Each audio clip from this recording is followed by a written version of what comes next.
اعوذ باللہ من الشیطان الرجیم بسم اللہ الرحمن الرحیم السلام علیکم ورحمۃ اللہ وبرکاتہ۔ شہادت امام عالی مقام رضی اللہ تعالی عنہ۔ اب جگر پارہ رسول شہزادہ بطول، الف کے نور العین، مومنوں کے دلوں کے چین، حسینی نوجوانوں کے سردار، مجاہدوں کے قافلہ سالار، ابن حیدر کرار، شہنشاہ کربلا، پیکر صبر و رضا، حضرت امام حسین رضی اللہ تعالی عنہ کی شہادت کا وقت آ گیا۔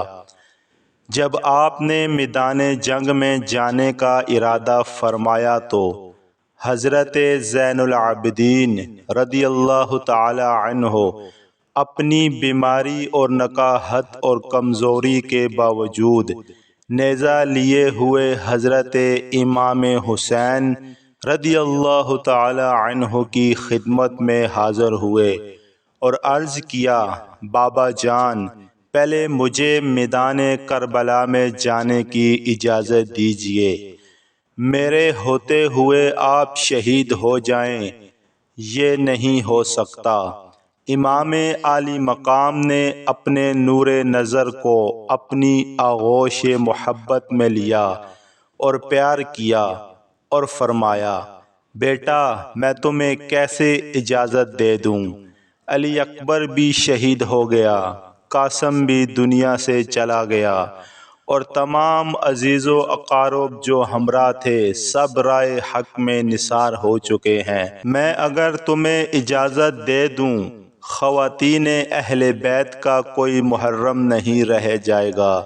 ان بے کسان غریب الوطن کو مدینے کون پہنچائے گا؟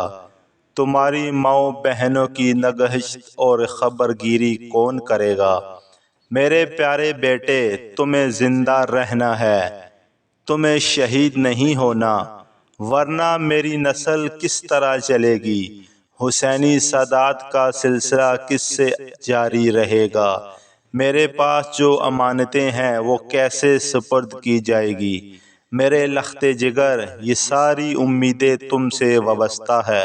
دیکھو میری طرح صبر و استقامت سے رہنا، رائے حق میں ہر آنے والی تکلیف و مصیبت کو برداشت کرنا، اور ہر حالت میں اپنے نانا جان صلی اللہ علیہ وآلہ وسلم کی شریعت اور ان کی سنت کی پیروی کرنا۔ میرے بعد تم ہی میرے جان نثار ہو، تمہیں میدان کرازار میں جانے کی اجازت نہیں۔ پھر امام عالی مقام نے ان کو تمام ذمہ داریوں کا حامل کیا، اپنی دستار مبارک اتار کر ان کے سر پر رکھ دی اور ان کو بستر علالت پر لٹا دیا۔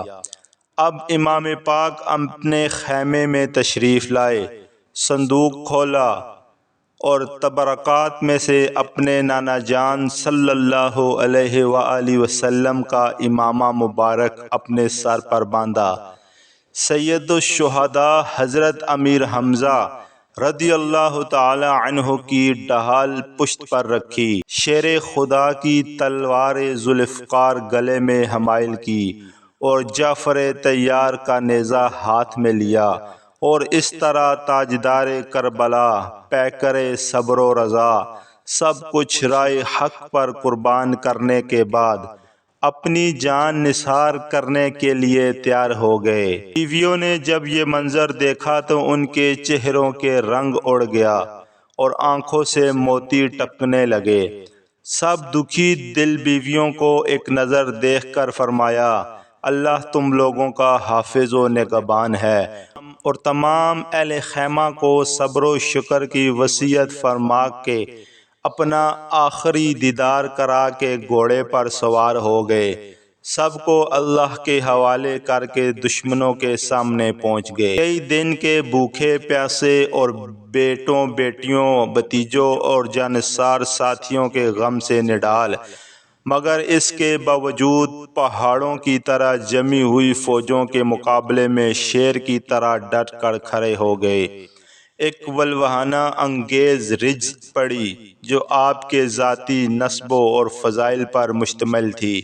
پھر آپ نے فصیح و بلیغ تقریر کی۔ اس میں آپ نے حمد و صلوات کے بعد فرمایا، اے لوگو، تم جس رسول صلی اللہ علیہ وآلہ وسلم کا کلمہ پڑھتے ہو، اسی رسول صلی اللہ علیہ وآلہ وسلم کا ارشاد ہے کہ جس نے حسن و حسین سے دشمنی کی اس نے مجھ سے دشمنی کی، اور جس نے مجھ سے دشمنی کی اس نے اللہ سے دشمنی کی۔ تو اے یزیدیو، اللہ تعالی سے ڈرو اور میری دشمنی سے باز آ جاؤ۔ اگر واقعی خدا اور رسول پر ایمان رکھتے ہو تو سوچو کہ اس خدائے شہید و بصیر کو کیا جواب دو گے، اور رسول اللہ صلی اللہ علیہ وآلہ وسلم کو کیا منہ دکھاؤ گے۔ اے بے وفاؤ، تم نے مجھے خطوط بھیج کر بلایا، اور جب میں یہاں آیا تو تم نے میرے ساتھ ایسا برا سلوک کیا کہ مظالم کی انتہا کر دی۔ ظالموں، تم نے میرے بیٹوں، بھائیوں اور بھتیجوں کو خاک و خون میں تڑپایا، چمن زہرا کے ایک ایک پھول کو کاٹ ڈالا، میرے تمام ساتھیوں کو شہید کر دیا، اور اب میرے خون کے پیاسے ہو۔ اپنے رسول کا گھر برباد کرنے والو، اگر قیامت پر ایمان رکھتے ہو تو اپنے انجام پر غور کرو اور اپنی عاقبت پر نظر ڈالو، پھر یہ بھی سوچو کہ میں کون ہوں، کس کا نواسا ہوں، میرے والد کون ہے اور میری والدہ کس کی لخت جگر ہے۔ میں فاطمۃ الزہرا کا فرزند ہوں، جن کے پل صراط سے گزرتے وقت عرش سے ندا کی جائے گی، اے اہل محشر، اپنے سروں کو جھکا لو اور اپنی آنکھیں بند کر لو۔ خاتون جنت 70,000 حوروں کے ساتھ گزرنے والی ہے۔ بے شرمو، اب بھی وقت ہے، شرم سے کام لو اور میرے خون سے اپنے ہاتھوں کو رنگین نہ کرو۔ حضرت امام حسین رضی اللہ تعالی عنہ کی تقریر سن کر یزیدی لشکر کے بہت سے لوگ متاثر ہو گئے اور ان کی آنکھوں سے آنسو جاری ہو گئے، لیکن شمر وغیرہ بدبخت یزیدیوں نے کوئی اثر نہ لیا، بلکہ جب انہوں نے دیکھا کہ امام عالی مقام کی تقریر کا اثر ہونے لگا ہے تو انہوں نے شور و غل مچانا شروع کر دیا کہ آپ یا تو یزید کی بیعت کریں یا پھر جنگ کے لیے تیار ہو جائیں، اس کے علاوہ ہم اور کچھ نہیں سننا چاہتے۔ امام عالی مقام نے فرمایا، اے بدبختو، مجھے خوب معلوم ہے کہ تمہارے دلوں پر بدبختی کی مہر لگ چکی ہے اور تمہاری غیرت ایمانی مردہ ہو چکی ہے، لیکن میں نے یہ تقریر صرف اہتمام حجت کے لیے کی ہے تاکہ تم یہ نہ کہہ سکو کہ ہم نے حق اور امام برحق کو پہچانا نہ تھا۔ اللہ کا شکر ہے کہ میں نے تمہارا یہ عذر ختم کر دیا۔ اب رہا یزید کی بیعت کا سوال، تو یہ مجھ سے ہرگز نہیں ہو سکتا کہ میں باطل کے سامنے سر جھکا دوں۔ امام عالی مقام نے جب دیکھا کہ یہ بدبخت میرے قتل کا وبال اپنی گردنوں پر ضرور لیں گے اور میرا خون بہانے سے کسی طرح باز نہیں آئیں گے، تو آپ نے فرمایا، اب تم لوگ جو ارادہ رکھتے ہو پورا کرو اور جسے میرے مقابلے کے لیے بھیجنا چاہتے ہو بھیجو۔